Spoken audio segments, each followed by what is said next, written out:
Welcome back to my YouTube channel. Next നമ്മൾ discuss ചെയ്യാൻ പോകുന്നത് നമ്മൾ മുഗൾ ഭരണത്തെ പറ്റി പഠിക്കുമ്പോൾ നമ്മൾ മുഗൾ ഭരണത്തിൻ്റെ ആ ഒരു ഭരണ കാര്യങ്ങളെ പറ്റി പഠിക്കണ്ടേ. അപ്പോൾ നമ്മൾ SCERT ഫാക്റ്റിൽ കൊടുത്തിരിക്കുന്ന കുറച്ച് ഭാഗങ്ങളാണ് പഠിക്കാൻ പോകുന്നത്. ഈ ക്ലാസ് 7-ലാണേ ഉള്ളത്. ഓക്കെ, നോക്കാം. മുഗൾ രാജ്യം 4 തട്ടുകളായിട്ടാണ് തിരിച്ചിരിക്കുന്നത്: സുബ, സർക്കാർ, പർഗാന, ഗ്രാമം. മുഗൾ ഭരണകാലഘട്ടത്തിൽ രാജ്യത്തിൻ്റെ ഏറ്റവും താഴത്തെ തട്ടാണ് ഗ്രാമം. മുഗൾ ഭരണകാലഘട്ടത്തിൽ രാജ്യത്തിന്റെ ഏറ്റവും ഉയർന്ന തലം സുബ. മുഗൾ ഭരണകാലഘട്ടത്തിൽ ഭരണ സൗകര്യത്തിനായി രാജ്യത്തെ സുബ, സർക്കാർ, പർഗാന, ഗ്രാമം എന്നിങ്ങനെ ക്രമീകരിച്ചിട്ടുണ്ട്. അങ്ങനെ ആരാ ക്രമീകരിച്ചത്? അക്ബർ.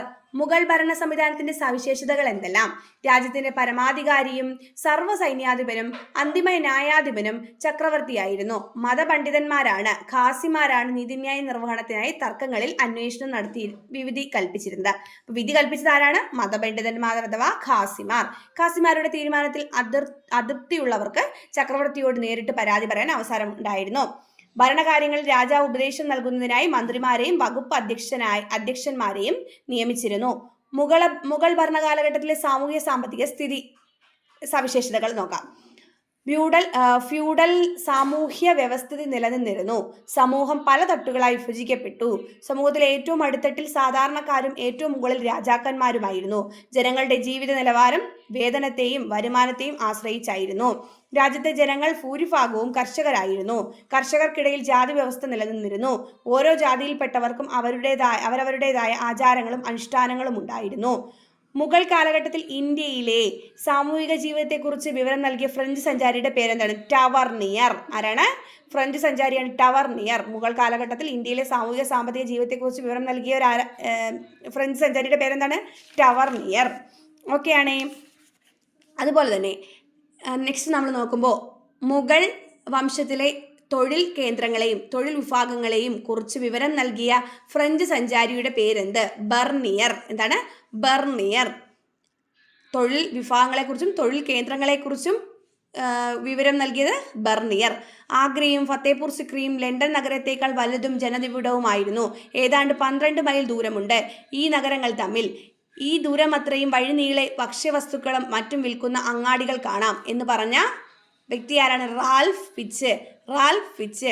മുഗൾ കാലഘട്ടത്തിൽ ഇന്ത്യ സന്ദർശിച്ച ഇംഗ്ലീഷുകാരനാണ് റാൽഫ് ഫിച്ച്.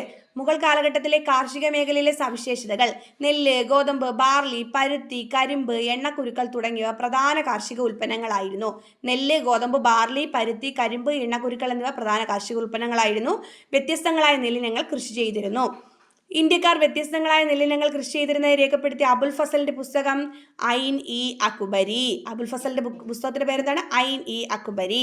അക്ബറിന്റെ ഉപദേശകനായ മുഗൾ കാലഘട്ടത്തെ മുഖ്യ ചരിത്രകാരനാണ് അബുൽ ഫസൽ. അക്ബറിന്റെ ജീവചരിത്രമായ അക്ബർനാമ അല്ലെങ്കിൽ പേർഷ്യൻ ഭാഷയിലുള്ള അക്ബർനാമ ആരാണ് എഴുതിയത്? അബുൽ ഫസൽ. അക്ബറിന്റെ ഉപദേശകനായിരുന്നു അബുൽ ഫസൽ. ഓക്കെയാണ്. നികുതി കൊടുത്തിരുന്ന കാലം വരെ കർഷകനെ ഭൂമിയിൽ നിന്ന് ഒഴിപ്പിച്ചിരുന്നില്ല. സാങ്കേതിക വിദ്യകളുടെയും പുതിയ ഉപകരണങ്ങളുടെയും ഉപയോഗം കാർഷിക മേഖലയെ പുഷ്ടിപ്പെടുത്തി. ജലസേചനത്തിനായി പേർഷ്യൻ ചക്രവും കനാലുകളും ഉപയോഗിച്ചിരുന്നു. കാർഷിക രംഗത്തെ ഉൽപാദന വർധനവ് കച്ചവടത്തെയും നഗരവൽക്കരണത്തെയും ത്വരിതപ്പെടുത്തി. തുണിത്തരങ്ങൾ, മസ്ലിൻ പട്ട്, പഞ്ചസാര, അരി തുടങ്ങിയവയായിരുന്നു മുഗൾ കാലഘട്ടത്തിലെ പ്രധാന കയറ്റുമതി ഇനങ്ങൾ. മുഗൾ കാലഘട്ടത്തിൽ മികച്ച ജലഗതാഗത സംവിധാനം ഉണ്ടായിരുന്നു. മുഗൾ ഭരണകാലത്തെ നഗരങ്ങൾ നോക്കാം. ധാക്ക ഇന്നെവിടെയാണ്? ബംഗ്ലാദേശിലാണ്. മുർഷിദാബാദ് ഇന്ത്യയിലാണ്. ലാഹോർ എവിടെയാണ്? പാകിസ്ഥാൻ. നമുക്കറിയാം അല്ലേ. സൂറത്ത് എവിടെയാണ്? ഇന്ത്യ. ആഗ്ര എവിടെയാണ്? ഇന്ത്യ. അപ്പോൾ ഈ നഗരങ്ങളും ഇന്നത്തെ രാജ്യങ്ങളും നമ്മൾ പരിചയപ്പെട്ടു. മുർഷിദാബാദ് മറക്കല്ലേ, ഇന്ത്യയിലാണ്. മുഗൾ കാലത്തിലെ സാംസ്കാരിക രംഗം മഹാഭാരതം പേർഷ്യൻ ഭാഷയിലേക്ക് വിവർത്തനം ചെയ്ത ഷാജഹാന്റെ മകനാണ് ദാരാ ഷുക്കോവ്. അക്ബറിന്റെ കാലത്ത് മഹാഭാരത കഥ രസ്നാമ എന്ന പേരിൽ പൂർണ്ണമായും ചിത്രരൂപത്തിലാക്കിയ ചിത്രകാരനാണ് ദസ്വന്ത്. അക്ബറിന്റെ കാലത്ത് മഹാഭാരത കഥ രസ്നാമ എന്ന പേരിൽ പൂർണ്ണമായും ചിത്രരൂപത്തിലാക്കിയ ചരിത്രകാരനാണ് ദസ്വന്ത്. മുഗൾ കാലഘട്ടത്തിലെ നിർമ്മിതികളും പണി കഴിപ്പിച്ച ഭരണാധികാരികളും: താജ്മഹൽ, ആഗ്ര കോട്ട, ജുമാ മസ്ജിദ്, ചെങ്കോട്ട. താജ്മഹൽ പണി കഴിപ്പിച്ചത് ആഗ്ര കോട്ട, ജുമാ മസ്ജിദ് ഡൽഹി, ആഗ്ര, ചെങ്കോട്ട ഡൽഹി. ഇത് പണി കഴിപ്പിച്ചത് ആരാ? ഷാജഹാൻ.